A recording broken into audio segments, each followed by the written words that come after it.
지금 하지 않으면 언제 하겠는가? 두 번째야, 가치 있는 일은 시간이 걸린다. 많은 전문직이 그 직업에 필요한 최소한의 역량을 갖추기 위해서는 8년에서 10년은 필요하다. 의사는 최소 12년은 공부해야 한다. 소중한 것들은 나중에 몰아서 한꺼번에 시간을 낸다고 이룰 수 있는 일은 아니다. 몇 년 동안 가족에게 소홀한 후 이제 먹고 살만해졌으니 가족에게 충실해 볼까 할 수는 없다. 건강이나 체력도 마찬가지다.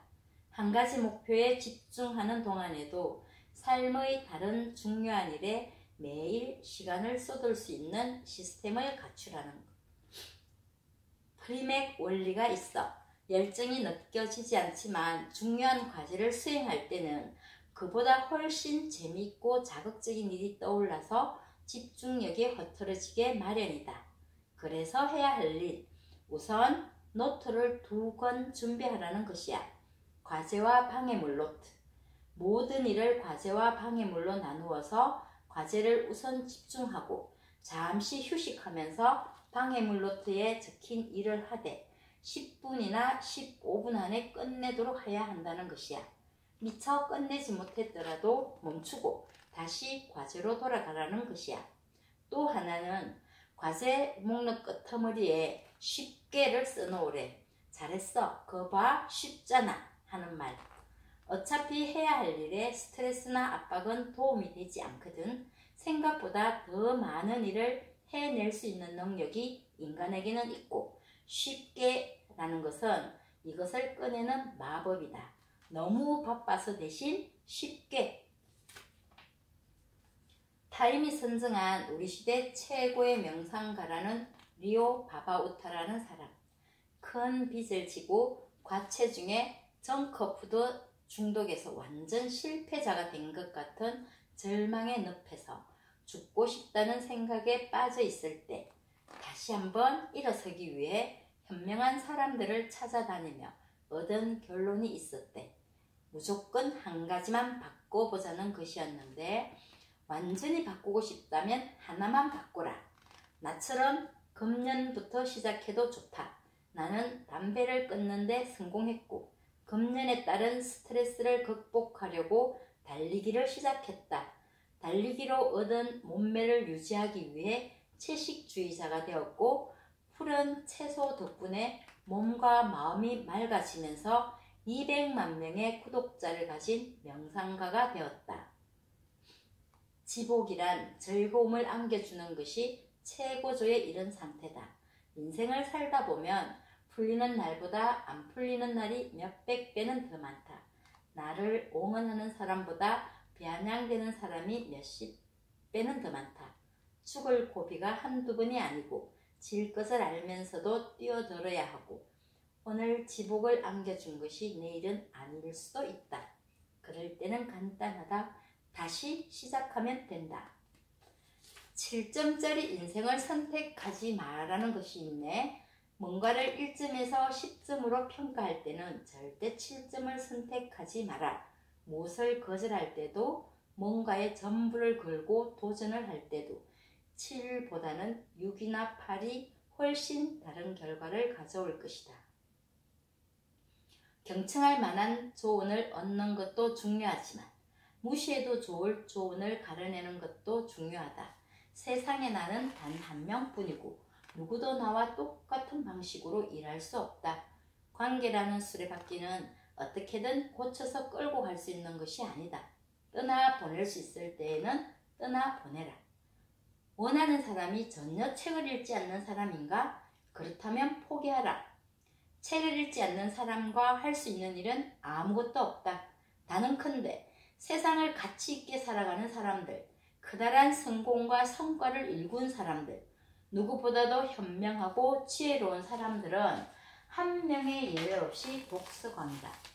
최소한 읽지 않은 책을 산더미처럼 쌓아두고도 다시 지갑을 여는 사람이다. 비행기가 천천히 공중에서 착륙을 위해서 선회할 때 아래 세상을 내려다보면 어디가 가장 높은 곳인지, 몇 개의 산을 넘어야 하는지, 위험 지역이 어디인지, 일목요연하게 볼 수 있다. 인생도 큰 그림과 큰 지도가 없으면 내가 지금 어디에 서 있는지조차 알 수가 없다. 인생의 큰 그림을 그릴 수 있는 구체적인 방법과 실행에 대해서는 일기 쓰기가 우선이라 하네.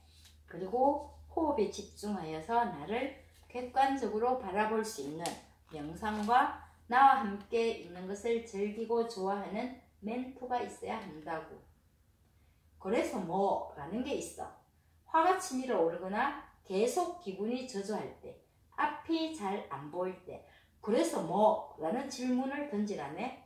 타인이 넘볼 수 없는 훌륭한 사람이 되고 싶은가? 먼저 인생이 아무것도 아닌 걸로 만들어 보라고. 그래서 뭐라는 거야. 인생은 우리에게 무엇을 원하느냐고 묻지 않는다. 그냥 선택관을 여러 개 제시할 뿐이다. 시간을 자유롭게 쓴다는 것은 시간을 빈틈없이 쓴다는 것이다. 빈 시간이 많으면 그만큼 사소한 약속들이 그 자리를 채우고 사람들의 부탁을 거절하기도 어려워진다. 내가 정말 좋아하고 바라는 일을 꾸준히 하면 뜻밖의 기회가 찾아오는 게 하나도 이상할 게 없는 세상이다. 미래가 어떻게 될지는 아무도 모른다. 변함없는 지혜가 담긴 책을 읽고 산책하고 사랑을 나누는 일이 미래를 생각하는 것보다 훨씬 더 현명한 노력이다. 발바닥에 땀이 나도록 일하고 절대로 포기하지 않는 사람에게 좋은 일이 생긴다. 최근 심리학 연구에 따르면 실패가 많은 의사결정자의 경우 비판적 의견을 청취한다고 하지만 사실은 자신의 의견을 지지해주는 사람을 무의식적으로 찾는 경향이 강하다고 한다. 즉, 그런 지지자를 찾은 순간 심리적으로 거기에 크게 의존하고 안도하면서 뜬금없는 결정을 내린다는 것이야. 그래서 의사결정을 내릴 때는 1대1로 대화하지 말라고 해. 전혀 다른 분야와 손을 잡으라고 하네. 그리고 답이 아니라 영감을 구하란다. 결과가 어떻게 될지는 아무도 모르는데 자신과 친한 사람의 심기를 거스를 조언을 할 사람이 몇이나 될까? 의사결정의 실패를 1%라도 타인에게 돌리는 태도를 보이는 순간 당신은 실패한 결정보다 더 큰 것들을 잃게 된다. 라삐는 말한대. 인생에서 가장 소중한 단어는 살자, 나누자, 용서하자라고. 내 삶의 평화와 행복을 반대하는 세력은 싸워 이겨야 할 대상이지 용서의 대상이 아니다. 사랑하는 사람들을 사랑하기 때문에 용서하란다. 사랑하는 사람과 나 사이의 차이를 받아들이고 용서하라는 것이야. 우리는 매 순간 최선을 다해 살아간다. 다만 그걸 알아차리지 못할 뿐. 조언을 가려서 들을 줄 알아야 한다. 훌륭하고 감동적인 조언이 아니라 내게 적합한지를 따져야 한다. 잠깐 스쳐가는 인연이라도 모든 관계는 기회로 들어가는 입구다.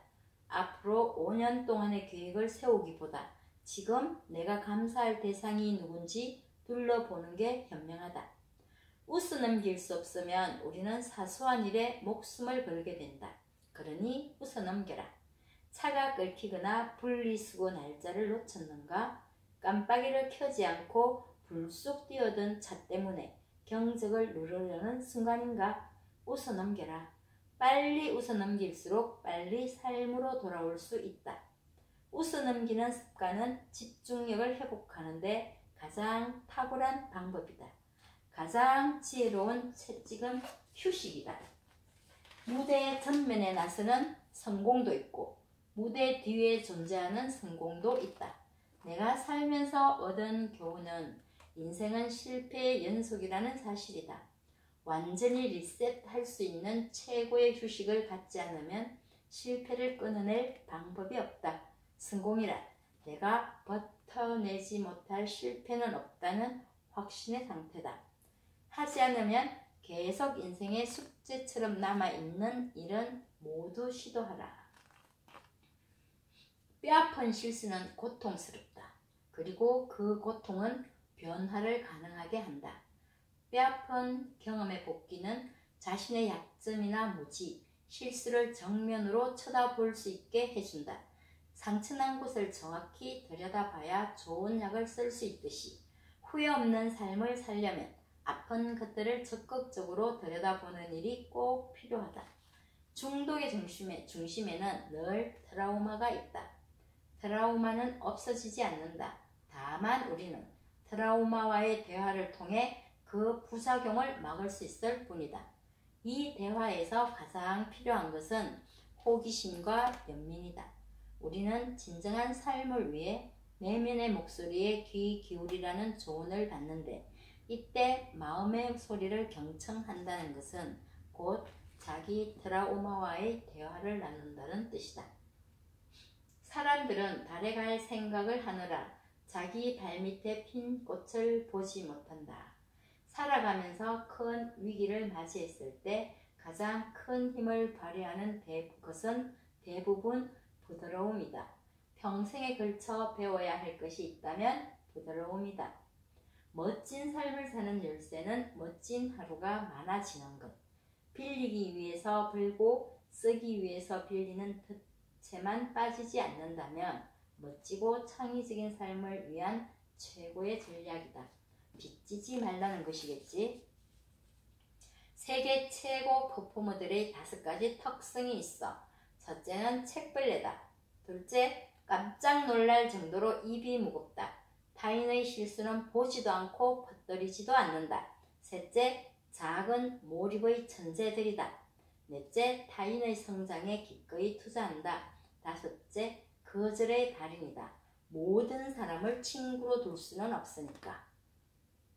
다양한 분야에서 놀라운 활력을 공급받는 비결을 설탕을 끄는 덕분이라는 사람이 있어. 그녀는 특정한 시간에 설탕을 공급받지 못하면 아무것도 하지 못했다고 해. 그녀가 설탕을 완전히 끊기까지 15년이 걸렸다고 하네. 오랜 시간 포기하지 않은 게 너무 기뻤다는 그녀에게 성공 비결을 묻자 다시 돌아가지 않는 것이라고 했대. 그녀는 창작 작업이나 일, 가족, 친구 모든 면에서 용감하게 살려고 노력한다는데, 그녀는 용감하다는 것을 현재에 충실하고 결과가 어떠하든 목표를 향해 최선을 다해 전진하는 것이라고 해. 어떤 일에 일가견을 이룬 사람, 최고의 전문성을 획득한 사람들의 특징 3가지. 쉽게, 부드럽게, 여유롭게. 텔이라는 사람이 있어. 나는 24명의 수영 챔피언을 가장 가까운 곳에서 지켜봐온 코치다. 그들의 공통점이 무엇인지 아는가?